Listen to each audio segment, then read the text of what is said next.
KBR Prime, podcast for curious mind. Kalaupun memang kenyataannya mungkin misalnya fitur-fitur fisikmu itu tuh tidak sesuai dengan standar sosial, so what gitu loh, standar sosial itu tuh beda di tempat lain. Disko, diskusi psikologi. Selamat datang kembali di podcast Disko, diskusi psikologi persembahan KBR bersama komunitas Into the Light Indonesia. Hapus stigma, peduli sesama, sayangi jiwa. Dan apa kabar kalian semuanya warriors? Kembali lagi bersama saya Don dan juga Mine yang masih aja ngaca. Mine, kita udah mulai. Lu emang gak ingat ya kita ngebahas soal narsistik yang soal ngaca mulu? Nggak cuman ngaca doang kalau narsistik. Kalau gue ngaca doang nih. Bisa aja sih. Lo pernah nggak sih lo tuh ngaca saking nggak pedenya, lo ngaca hanya untuk mengkonfirmasi bahwa tuh kan lo tuh jelek banget Mine gitu, atau lo jelek banget deh Don gitu dalam hati. Enggak ya. Gue malah mengagumi kalau gue ngaca. Beneran, gue tuh ngaca karena masalah lain gitu. Gue ngerasa badan gue tuh semakin dilihat tidak semakin menarik gitu, tidak enak dipandang gitu. Oh gitu. Kalau gue malah mengagumi, itu beda. Megan Fox aja yang udah sebagus itu badannya masih bisa mikir dia tuh nggak oke banget. Serius. Terus kayaknya di salah satu interview gitu dia pernah bilang, gue ya nggak tau bilang atau apa, intinya tuh kayaknya dia mengalami body dysmorphia atau body dysmorphic disorder gitu, BDD gitu. BDD. Oh wow. Bukan DBD ya? Bukan. Nah ini kalau kita mau phone a friend ini sekarang, tapi bukan Megan Fox. Bukan Megan Fox ya. Oke, kita phone a friend ada Kak Cut Makfira Faisal MC psikolog atau biasa dipanggil Kak Fira. Hai Kak Fira, apa kabar? Halo, kabar baik. Oke, Kak, kita mau ngebahas tentang tadi ya body dysmorphia gitu ya. Ini juga kayaknya jarang didengar gitu ya, tapi kayaknya sering terjadi gitu kan. Jadi suka nggak pede dan malah sampai ngerasa cemas gitu sama penampilan Megan Fox atau mungkin orang-orang lain, atau mungkin Don ini nggak mengaku aja gitu kan, mengakui kalau dia punya si body dysmorphic disorder ini, Megan Fox. Itu tuh apa sih Kak sebenarnya, dan kira-kira apa sih bedanya dengan sekadar nggak pede aja gitu sama penampilan sampai dibilang disorder gitu kan soalnya? Betul. Oke, jadi memang di ilmu psikologi ini ada yang namanya body dysmorphic disorder, atau mungkin beberapa artikel itu menyebutnya itu body dysmorphia ya. Itu sebenarnya dua term yang sama gitu. Cuma mungkin yang body dysmorphic disorder ini term yang lebih officialnya, yang lebih formalnya, tapi yang body dysmorphia itu yang lebih populernya begitu. Kita nyebutnya BDD atau BDD aja kali ya supaya lebih gampang. Jadi ini adalah gangguan kesehatan mental yang ciri-cirinya itu kita punya obsesi berlebihan mengenai penampilan kita. Dan obsesinya ini sifatnya negatif ya pastinya. Jadi kita merasa bahwa ada nih bagian dari tubuh kita atau penampilan kita yang punya kekurangan itu. Nah, jadi kita melihat penampilan kita, melihat tubuh kita itu secara tidak realistis. Maksudnya apa? Jadi di mata orang lain sebenarnya mungkin biasa aja, tapi di mata kita aneh nih, ada yang aneh. Mataku ada yang aneh, atau part-part tertentu tuh ada yang aneh di mata kita. Padahal sebenarnya di mata orang lain itu ya biasa saja, seperti itu. Nah, jadi karena ada obsesi ini, akhirnya terpengaruhlah pikiran kita, perasaan kita, dan akhirnya action kita juga terpengaruh.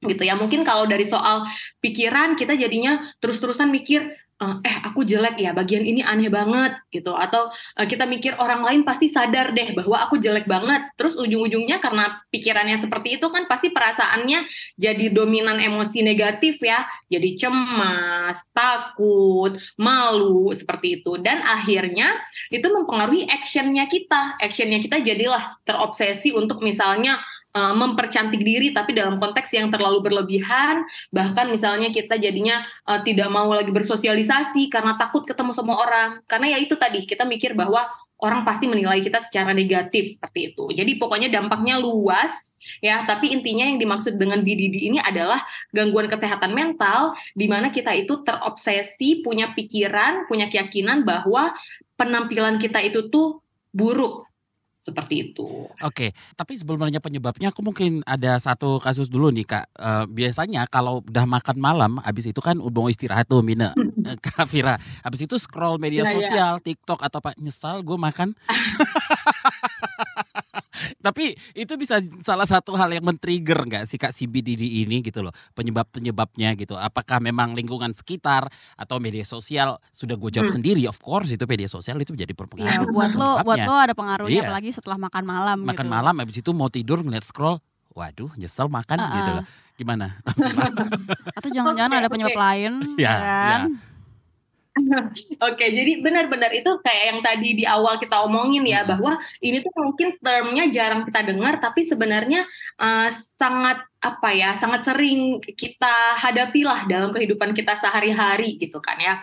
Oh ya, tadi mungkin ada yang lupa dijawab nih terkait pertanyaannya Mina ya, gimana cara membedakan BDD sama tidak pede yang biasa gitu. Nah, bedanya adalah level obsesi dan keparahannya gitu. Kalau orang yang nggak pede, mungkin misalnya kayak yang tadi Don ceritain nih, gitu kan, habis makan, terus lihat, wah ini kok orang-orang di sosmed ini bodinya bagus banget, nyesel gitu kan. Tapi ya itu level keparahannya, level pemikirannya itu tuh ya stop di situ aja, kayak aduh ya udahlah kalau gitu besok diet. Biasanya kan kita gitu kan, kayak hari kebablasan nih, hari ini udah kebablasan, ya udahlah besok diet nih, minggu depan nge-gym misalnya, seperti itu. Itu tuh level keparahannya itu lebih mudah untuk dihentikan. Biasanya waktunya itu hanya sebentar seperti itu. Dan mungkin ketika kita mendapatkan afirmasi dari orang lain, kita akan kembali lagi, oh ya aku cantik kok. Gitu. Jadi itu cuma sementara aja. Itu kalau yang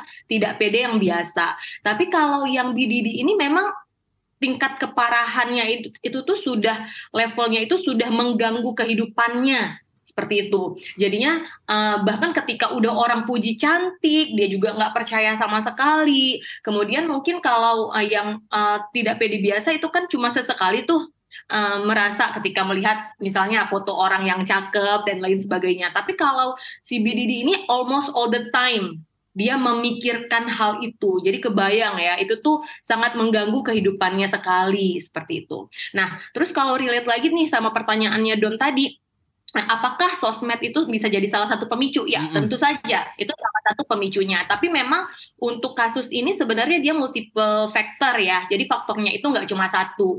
Gitu. Yang pertama ada faktor genetiknya. Jadi kalau misalnya ada anggota keluarga kita yang terdekat, yang punya gangguan ini atau jenis gangguan kecemasan yang lainnya, memang resiko kita untuk bisa mengembangkan gangguan ini tuh menjadi lebih besar resikonya gitu.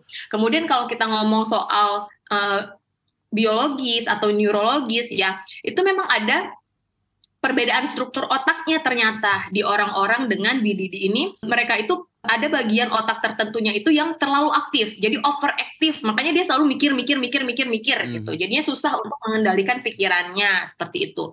Dan tentunya ya itu tadi yang kayak Don bilang, ada pengaruh media dan budaya, ada beauty standard kan. Beauty standard itu sebenarnya dari dulu juga udah ada, belum ada sosmed juga udah ada beauty standard kan. Iya, udah ada. Jadi kayak harus yang namanya cakep itu tingginya harus begini, kulitnya harus begini, bentuk badan begini, matanya begini, bibirnya begini, hidungnya begini, kan sekarang udah begitu ya. Betul. Gitu. Tambah lagi dengan adanya media sosial ini yang message mengenai beauty standard itu kan jadi lebih mudah lagi tersebar gitu. Kalau dulu mungkin kita cuma kalau lebaran, kalau arisan gitu ya yang ketemu. Mulut-mulut yang ngomongin soal beauty standard, tapi ini kita nggak kemana-mana pun bisa aja kena paparan. Betul, hal itu yang akhirnya kita membandingkan diri sama orang lain. Terus mungkin hal lain juga itu bisa berpengaruh dari trauma di masa lalu. Misalnya ketika kecil kita itu pernah punya pengalaman di neglect atau diabaikan oleh orang sekitar. Itu kan membuat kita mungkin jadi insecure ya, jadi bertanya-tanya apa yang salah sama diri aku, dan sampai jadinya bagi beberapa orang mereka mengatribusikannya itu ke penampilannya. Mungkin ada yang salah sama penampilanku, atau mungkin dia itu pernah ada pengalaman dibully misalnya, terutama bullying fisik, atau pernah mengalami pelecehan atau abuse ya. Jadi pengalaman-pengalaman seperti itu juga bisa membuat seseorang itu mengembangkan BDD. Jadi sebenarnya multiple factor banget sih, bisa jadi dari nature ya, maksudnya biologis, genetiknya, bisa juga dari nurture seperti pola asuh, pengalaman di sekitar, dan pengaruh media dan budaya. Wow, banyak banget ya ternyata yang bisa jadi faktor ya. Tapi kadang kita tidak bisa melihat itu dengan kasat mata gitu kan. Dan klinik kecantikan makin banyak loh. Benar. Dan kadang-kadang sekarang dikasih ini ya. Di perjalanan pulang aja sudah ada 5 klinik kecantikan yang lewat dengan promo. Kalau ngomongin faktor itu kan banyak yang kita mungkin nggak akan tahu gitu. Setuju, ya kalau bukan. Kadang diri sendiri juga nggak tahu. Tapi mungkin kalau dari segi tanda-tandanya mungkin Kak Fira, gejalanya kira-kira orang dengan BDD ini tuh menunjukkan behavior yang seperti apa sih? Apakah kayak tadi ya ngaca terus, cemas terus, atau setiap promo klinik kecantikan dibacain, disimpan. Kita mungkin sebagai teman atau apalah gitu kan kita bisa bantu. Oh kayaknya tanpa mendiagnosis ya, gitu kan. Kita mungkin bisa ikutan belajar gitu. Kira-kira orang dengan BDD tuh kecenderungannya akan memperlihatkan tingkah laku yang seperti apa? Oke, jadi kalau kita ngomong tentang psikologi itu kan sebenarnya ada 3 aspek ya. Kita sering nyebutnya itu 3P, yaitu pikiran, perasaan, dan perilaku gitu ya. Kalau yang pikiran itu tentunya dia itu sering memikirkan tentang kekurangannya, terutama kekurangan fisik gitu. Dan perasaannya tentu juga didominasi oleh emosi seperti emosi cemas, takut, malu. Nah, tapi kan mungkin yang masalah pikiran sama perasaan itu memang nggak kelihatan dari luar ya. Itu kan yang tadi dimaksud dengan Mine kan ya. Jadi yang lebih terlihat itu mungkin P yang terakhir, yaitu perilakunya gitu. Jadi kalau ditanya apakah orang dengan BDD ini mungkin perilakunya itu sangat sering ngaca, bisa jadi seperti itu ya. Jadi bisa jadi dia itu merasa perlu terus-menerus mengecek penampilannya, misalnya ya di kaca atau di kaca mobil gitu ya. Ada nggak yang pernah gitu sedang di dalam mobil terus ada yang ngaca dari luar? Dari luar. Oke. Tapi sebenarnya bisa jadi justru sebaliknya gitu. Jadi kemungkinannya ada 2 dan walaupun 2 hal ini saling bertolak belakang gitu. Jadi kemungkinan yang pertama dia bisa jadi sering ngaca, sering ngecek penampilannya karena takut ada yang kurang, atau justru dia itu menghindari hal-hal itu, dia menghindari ngaca, dia menghindari foto-foto. Itu tujuannya adalah supaya untuk menghindari hal-hal yang bisa memicu kecemasannya. Seperti itu. Jadi kemungkinannya justru ada 2 gitu. Jadi yang perlu kita lihat adalah level ekstrimnya gitu, karena yang namanya kita sesekali ngaca itu wajar, atau misalnya kita sesekali males difoto itu wajar. Tapi kalau udah ekstrim banget ngacanya, atau ekstrim banget menghindari ngacanya atau menghindari di fotonya, nah itu bisa jadi tanda-tanda tuh yang bisa kita lihat seperti itu. Atau mungkin tanda-tanda lain yang masih mild ya, ini mild ya, jadi maksudnya ini belum tentu merupakan hal yang pasti menunjukkan dia itu mengalami BDD gitu. Misalnya dia itu mengalami rasa tidak pedenya itu di bagian wajah, jadinya dia itu sering pakai filter, atau misalnya ngedit foto yang berlebihan seperti itu. Tapi ya lagi-lagi ditekankan itu merupakan ciri-ciri yang mildnya lah, karena bisa jadi itu ya orang zaman now gitu ya, emang suka pakai filter aja, bukan karena ada BDD gitu. Nah, tapi tanda-tanda yang sudah lebih jelas lagi itu adalah dia itu menghabiskan banyak waktu untuk memikirkan kekurangannya dia, terus membandingkan diri, bahkan dia itu merasa jijik dengan dirinya sendiri. Dan dia itu biasanya gak percaya sama apa yang orang bilang. Jadi ketika dia merasa dirinya jelek, dia jijik sama dirinya. Ketika ada orang yang bilang bahwa enggak kok kamu cantik, itu tuh dia biasanya denial seperti itu. Dan dia juga meyakini bahwa semua orang itu tuh pasti memperhatikan dia secara negatif maksudnya ya. Jadi kalau pergi itu tuh pasti merasa kayak mata-mata orang itu ngelihat dia dan menghakimi dia gitu. Nah, terus yang mungkin yang cukup khas lagi adalah dia itu bisa jadi sering menggonta-ganti penampilannya.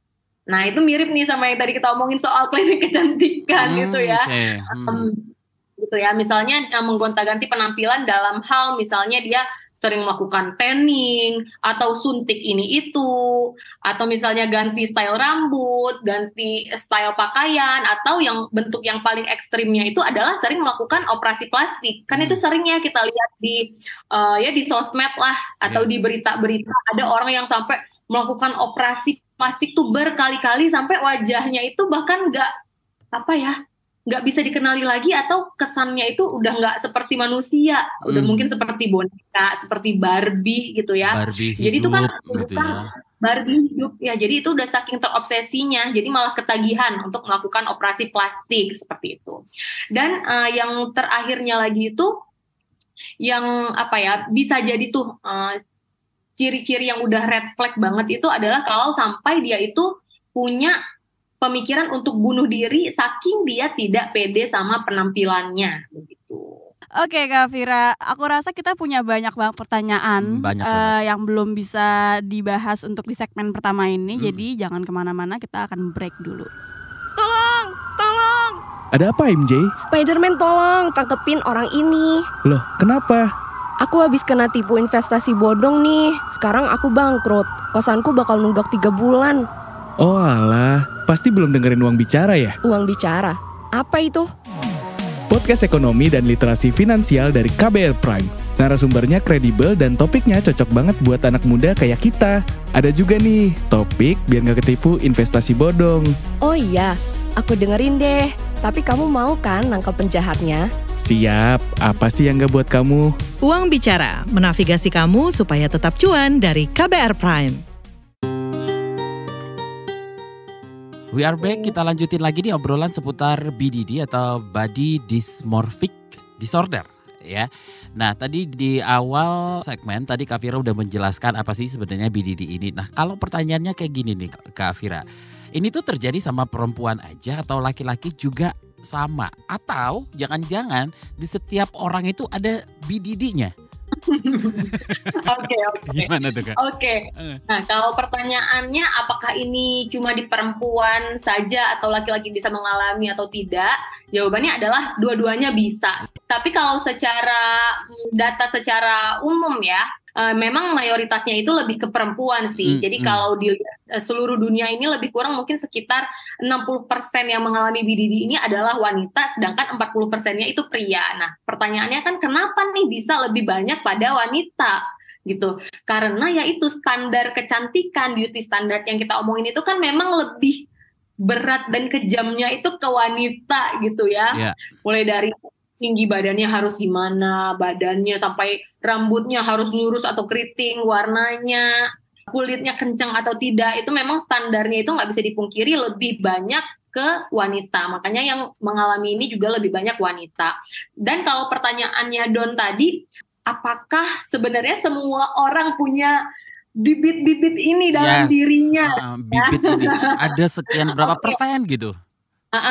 Kemungkinan besarnya sih iya gitu ya.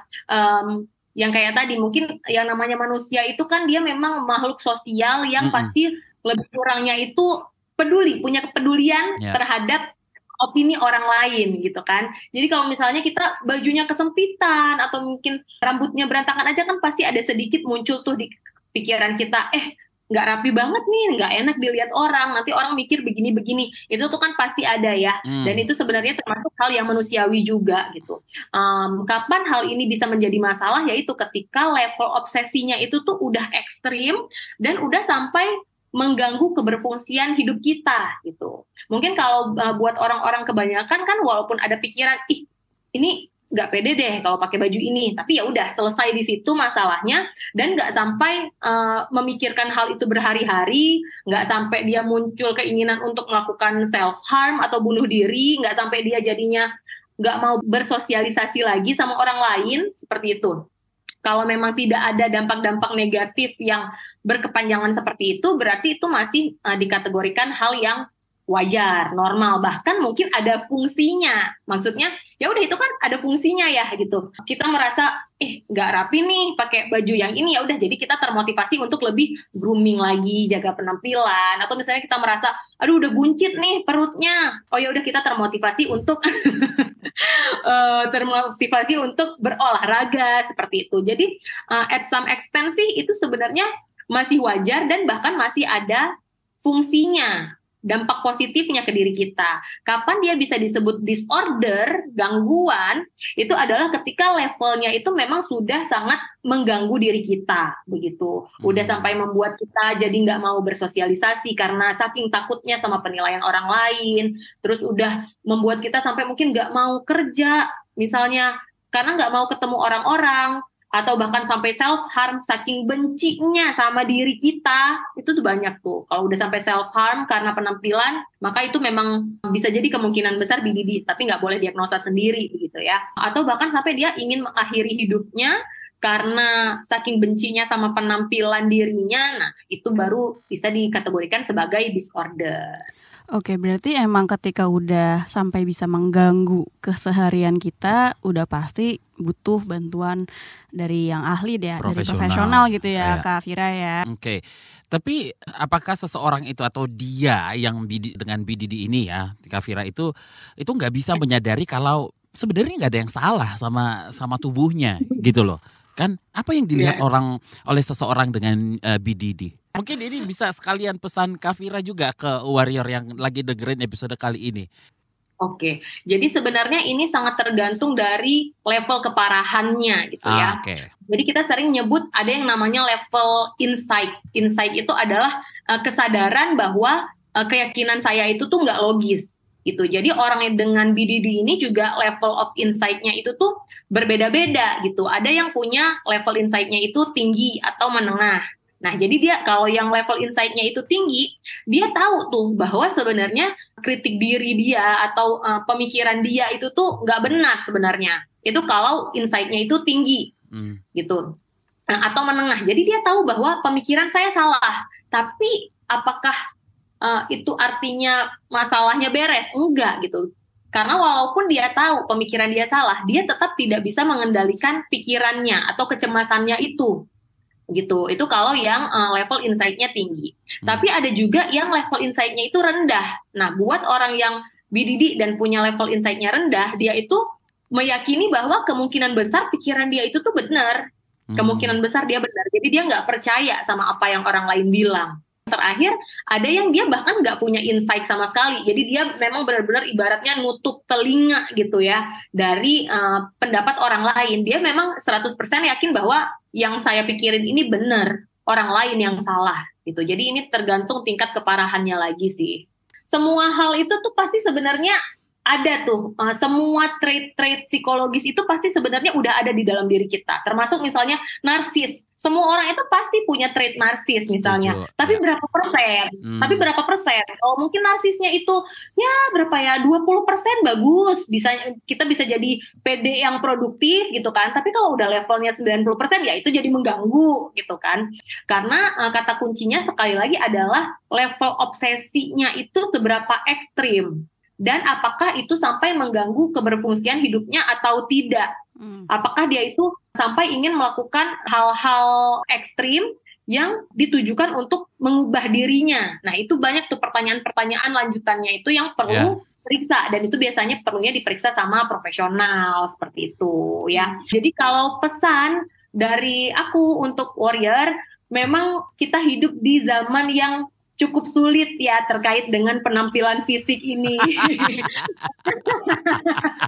Karena nggak perlu keluar rumah, media untuk membandingkan diri dan overthinking itu tuh ada selalu di genggamannya kita.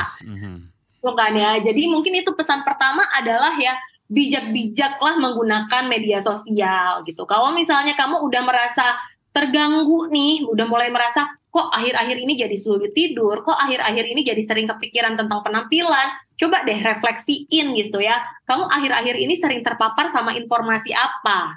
Kamu sering mikirin tentang siapa, artis mana, selebgram mana, atau temen mana gitu yang mungkin bisa membuat kamu itu merasa insecure. Kalau memang udah ada ciri-ciri sederhana seperti itu, kalau memang bisa off sosmed dulu, boleh deh off. Atau misalnya di-mute aja dulu misalnya story orang-orang yang mungkin membuat kamu itu merasa kurang percaya diri sama dirimu gitu ya. Itu termasuk salah satu pencegahan loh, daripada kita nunggu sampai parah baru ditangani gitu kan. Tapi ya tentunya bukan cuma mute yang perlu kita lakukan. Ketika kita mute itu kan kita udah dalam keadaan yang lebih tenang, coba proses diri kita, bilang ke diri sendiri bahwa kamu itu sudah cukup, nggak ada yang salah sama penampilanmu. Kalaupun memang ada yang salah, memang nggak ada manusia yang sempurna.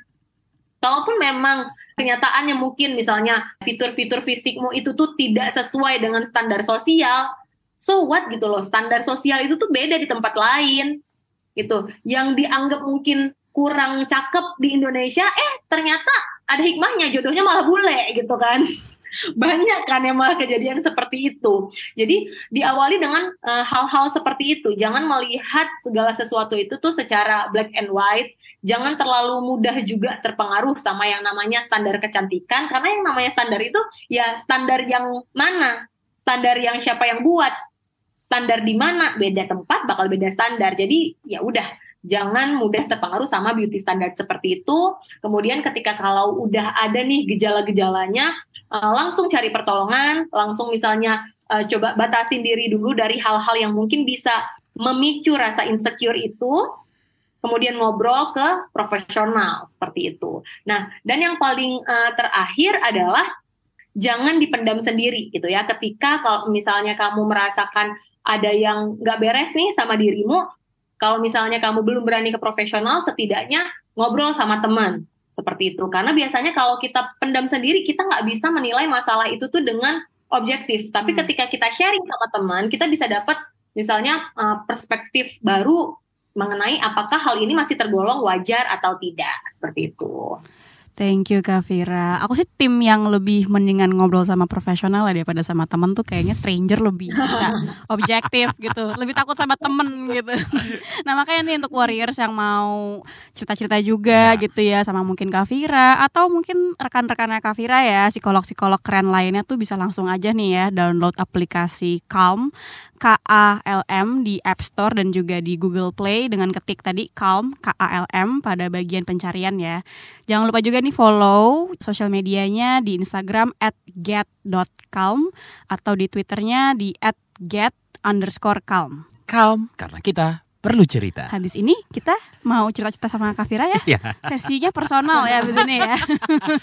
Kak Fira terima kasih ya yang sudah bersedia untuk sharing pengetahuannya tentang BDD atau Body Dysmorphic Disorder di episode kali ini. Episode kali ini hasil kerjasama dengan Calm. Dan terima kasih juga untuk kamu warriors yang sudah mau mendownload dan mendengarkan podcast Disco ini. Dengan mendengarkan podcast ini, semoga kita bisa membantu menghapus stigma di masyarakat ya, beauty standard Allah gitu ya. Lebih peduli terhadap orang-orang di lingkungan sekitar dan tentunya juga jangan lupa nih untuk selalu menyayangi jiwa sendiri. Sampai ketemu lagi di podcast episode selanjutnya. Dengerin terus di kbrprime.id. Gue Mine. Gue Don, pamit undur diri. Bye. Disko, diskusi psikologi.